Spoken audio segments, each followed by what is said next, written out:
नमस्कार, news circle में आपका स्वागत है। मैं हूं योगेश मिश्रा। देश में जातिगत जनगणना को लेकर अब नई बहस शुरू हो गई है कि जातिगत जनगणना आखिर क्यों जरूरी है। इन सब मुद्दों पर चर्चा करने के लिए हमारे साथ भारतीय जनता पार्टी व्यापार प्रकोष्ठ के प्रदेश संयोजक विनीत शारदा जी हैं। विनीत शारदा जी, न्यूज सर्किल में आपका बहुत बहुत स्वागत है। प्रणाम। विनीत जी, ये बताइएगा, जातिगत जनगणना को लेकर एक नई बहस शुरू हो गई है। जातिगत जनगणना जरूरी थी क्या? देखिए, देश को आज़ाद हुए 77 वर्ष हो गए जी। सन 1931 में पहली और आखिरी बार जातिगत जनगणना अंग्रेजों के ज़माने में हुई थी। ठीक। उसके बाद आज तक जातिगत जनगणना नहीं हुई जी। 2011 में सुना था कांग्रेस जातिगत जनगणना करवा रही है, परंतु उसका भी लेखा जोखा जनता के सामने कांग्रेस नहीं लाई। ठीक। तो जातिगत जनगणना का फैसला भारतीय जनता पार्टी की आदरणीय श्री नरेंद्र मोदी जी की सरकार का ये फैसला मैं समझता हूँ देश के भले के लिए एक सटीक फैसला है। और देश को जानने का अधिकार है कि हम किन जातियों की क्या परसेंटेज है और कहाँ हम लोग जी रहे हैं। ठीक। लेकिन आप बहुत अच्छा है। लेकिन आप एक चीज बताइए, भारतीय जनता पार्टी इस जनगणना के विरोध में थी? हम कभी जनगणना के विरोध में नहीं रहे। हम तो ये हमेशा कहते आए, कांग्रेस जो आज इसके लिए अपना मियाँ मिट्ठू बन रही है और कांग्रेस जो कह रही है कि हमने जातिगत जनगणना कि हम पक्षधर थे, हमारी मांग थी, हमारी। राहुल गांधी ने तो कहा था ना, संसद के अंदर राहुल गांधी ने कहा था कि इसी संसद के अंदर हम जातिगत जनगणना करवा के रहेंगे। तो क्या ये मान लिया जाए कि विपक्ष के दबाव में आ गई सरकार? अरे मुझे ये जवाब दिया जाए, आदरणीय मैं राहुल गांधी जी से पूछना चाहता हूँ, आप अपना इतिहास, अपने बुजुर्गों का, अपने पूर्वजों का इतिहास क्यों भूल रहे हैं? जी। नेहरू जी से लेकर आदरणीय इंदिरा गांधी जी और उनके पिताजी श्री राजीव गांधी जी और अब श्री मनमोहन सिंह जी तक, इनकी 57 वर्ष देश में राज रहा कांग्रेस का, क्यों नहीं जातिगत जनगणना की? सन 1971 आपका 71 में से पहले की बात पे मैं जाऊं, आपका ये आप समझिए, सन 71 में इंदिरा गांधी जी ने क्या किया था? इंदिरा जी ने 71 में बड़ी आवाज़ उठी, उनको लगा कि कांग्रेस की नैया डूब रही है, तो उस समय उन्होंने कुछ फैसले ऐसे लिए, आज तक देश उसको भुगत रहा है। ठीक। सवाल हमारा दरअसल ये था कि जातिगत जनगणना जरूरी है कि आर्थिक आधार पर जनगणना जरूरी है? जरूरी क्या था?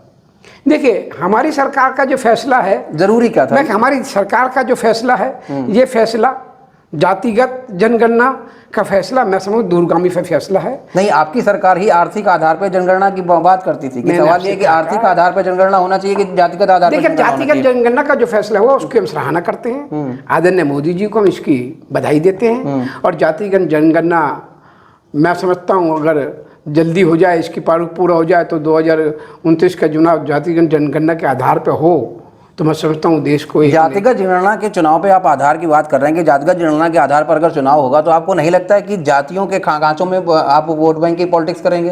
आप क्या करेंगे? जितनी विपक्षी पार्टियां हैं सिर्फ या जितने सियासी दल वो करेंगे? देश में अकेली पार्टी भारतीय जनता पार्टी है जो लोकतंत्र पर विश्वास करती है। हम सबका साथ, सबके विकास, सबके विश्वास, सबके प्रयास को साथ में लेकर चलने वाले लोग हैं। हमारे देश के प्रधानमंत्री नरेंद्र मोदी जी और भारतीय जनता पार्टी हमेशा यही कहती आई, हम करते आए हैं। 2014 से लेकर आज तक हमने सबके विकास, सबके विश्वास को लिया। अरे आप बता दिए, सबूत है इस बात का। हमने 4 करोड़ से ज्यादा माता बहनों को फ्री में मकान दिए, तो हमने ये नहीं देखा कि वो किस जाति का है।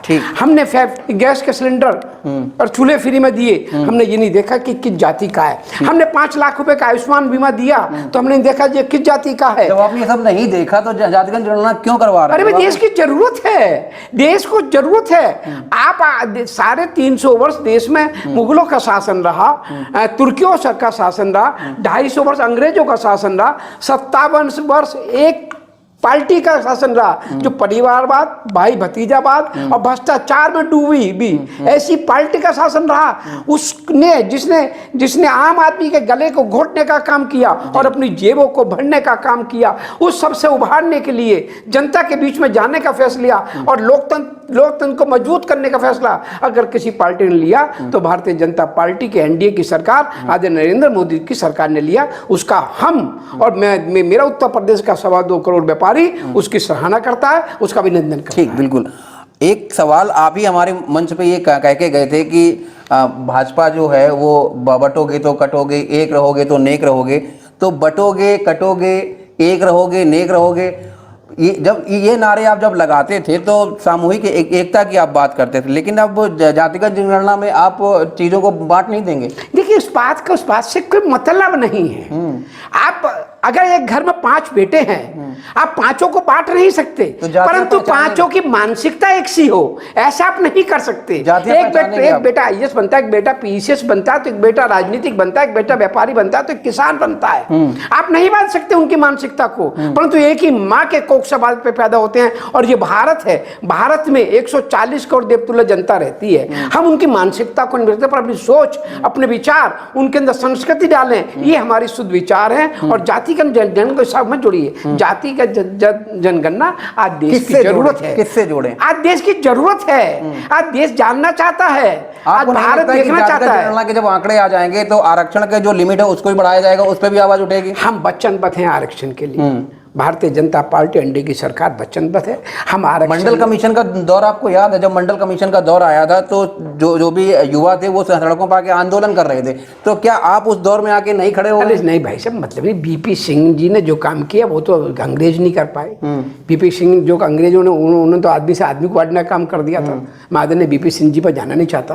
वो तो देश के लिए एक कालखंड ऐसा था कि देश के लिए काला अध्याय था वो तो। उस पर मैं जाना नहीं चाहता, और बीपी सिंह जी को तो देश कभी माफ भी नहीं करेगा। अच्छा, ये अब ये कहा जाएगा सियासत के अंदर कि जितनी जिसकी भागीदारी उसकी उतनी हिस्सेदारी, जातियों के आधार पे सब कुछ बंटवारा होगा, चाहे वो सीटों का हो या और भी हो, पदों का बंटवारा हो, ऐसा कुछ होगा क्या आने वाले दिनों? कांग्रेस का जन्म किस चीज पे हुआ? कांग्रेस बंद कमरे के अंदर जातिवाद करती थी। अब कुछ टाइम ऐसा है कि क्षेत्रीय पार्टी जातिगत की बात करने लगी। एक भारतीय जनता पार्टी ऐसी जो जातिवाद की बात नहीं करी, मैं आपको दोहराया। ऐसी जितनी योजना 2014 के बाद आज तक है, हमने कहीं जातिवाद की बात नहीं करी। हमने देखा ये मुसलमान की माँ, हिंदू की माँ, हमने सबको एक अधिकार दिए, हमने एक सम्मान दिया, हमने राशन बांटा, 80 करोड़ गरीबी नीचे रखे, तो हमने देखा ये हिंदू की माँ को जा रहा है या मुसलमान की माँ को जा रहा है। हम सबको सम्मान देने वाले लोग हैं। हमारी भारतीय जनता पार्टी लोकतंत्र में विश्वास करती है। हम लोकतंत्र की आवाज को मजबूत करने के लिए आज देश की 140 करोड़ देवतुल्य जनता ये जानना चाहती है कि हमारी परसेंटेज क्या, तो इसमें क्या बुराई है भाई?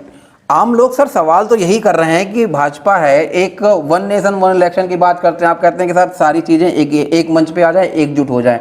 जाति जनगणना को लेके आप चीजों को डिवाइड करने के मूड में हैं, तो आम लोग जो पूछते हैं कि आप करने क्या वाले हैं? वन नेशन वन राष्ट्र की बात तो हमने कही है, हमने बिल पारित लिया। देश के पूर्व राष्ट्रपति आदरणीय रामनाथ कोविंद जी के नेतृत्व में हमने एक कमेटी का गठन हुआ। 18,000 ज्यादा के पेज का ड्राफ्ट तैयार हुआ जो माननीय राष्ट्रपति जी को सौंपा गया और हमारे वहाँ से बिल पास हुआ। तो हम तो ये कहते हैं कि देश की आज़ादी से लेकर आज तक 1947 में देश आज़ाद होता है, 51-52 में पहला चुनाव होता है, 51-52 से लेके 1967 तक एक ही चुनाव रहा, एक राष्ट्र एक चुनाव। 1971 में देश की प्रधानमंत्री आदरणीय इंदिरा गांधी जी को लग गया कि उनकी जमीनी राजनीति जमीन खिसक रही है, कांग्रेस की नैया डूब रही है, तो उन्होंने उसको बंद किया, ध्वस्त किया और चुनाव अलग अलग कारण शुरू करे।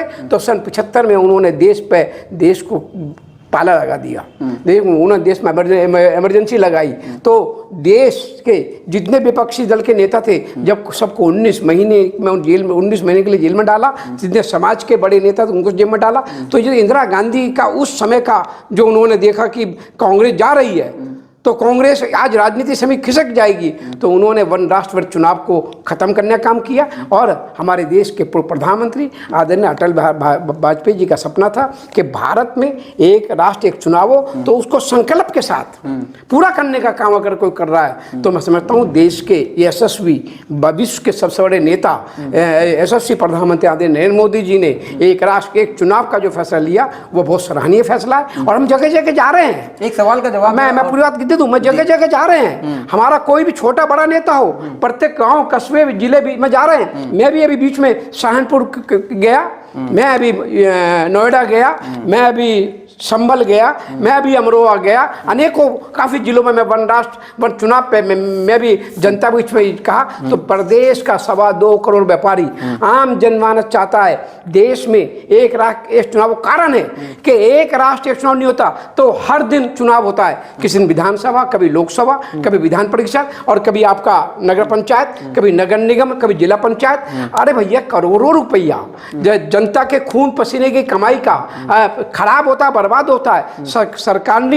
सरकारी मशीनरी बिल्कुल ध्वस्त हो जाती है, व्यापारी का व्यापार रुक जाता है, उद्यमी उद्योग के इंडस्ट्री में चक्का जाम हो जाता है। और मैं तो साफ कहता हूं, वन राष्ट्र चुनाव होगा तो मेरा राष्ट्र दोबारा से सोने की चिड़िया विश्वगुरु बनेगा। वन राष्ट्र वन चुनाव आज देश की जरूरत बन चुका है। आप सोचिए, आज चुनाव उत्तर प्रदेश में, कल चुनाव मध्य प्रदेश में, फिर महाराष्ट्र में, फिर कर्नाटक में, कितने चुनाव, हर रोज चुनाव। आप ये सोचिए कैसे सरकारी मशीनरी का दुरुपयोग होता है। हमारा 400 करोड़ रुपए से ज़्यादा का 400 करोड़ हजार रुपए से ज़्यादा हमारा टैक्स पेयर का पैसा बर्बाद होता है। देश में 7.25% लोग टैक्स देते हैं, जिसमें 4.25% लोग देश के मेरा व्यापारी टैक्स देता है। अब मेरे व्यापारी के खून पसीने कमाई को बर्बाद करने का काम इस कांग्रेस को, विपक्षी दल को किसने दिया था?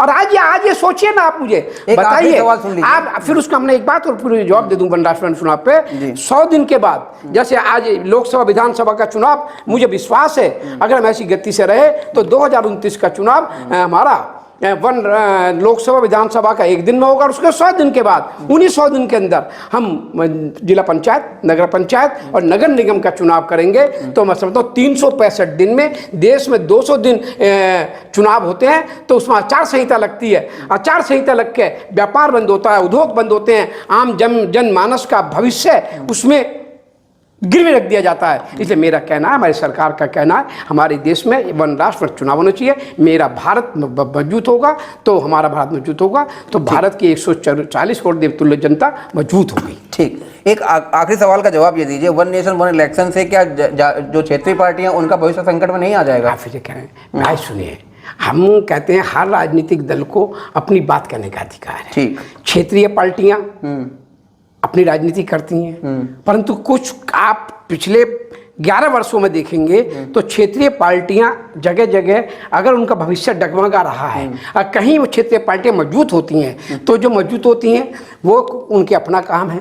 जिनका भविष्य डगमगा रहा है उनका अपना भाई भतीजा भ्रष्टाचार है, और उनकी राजनीति पूरी तरीके से भाई भतीजावाद, भ्रष्टाचार पे और आतंकवाद की कुछ लोग बढ़ावा देने में भी रहे। ऐसे लोगों को अगर तो फिर भगवान ही मालिक है। ठीक, अब जातीय जनगणना और वन नेशन वन इलेक्शन को लेकर बीजेपी अब बहुत आगे बढ़ चुकी है। अब आने वाले दिनों में यही देखने वाली बात होगी कि जातीय जनगणना और वन नेशन वन इलेक्शन को लेकर देश में क्या एक समूचा परिदृश्य बदल जाता है। फिलहाल अभी के लिए इतना ही, आने वाले समय में फिर किसी मुद्दे पर चर्चा करेंगे। तब तक के लिए मुझे दीजिए इजाजत। नमस्कार। नमस्कार।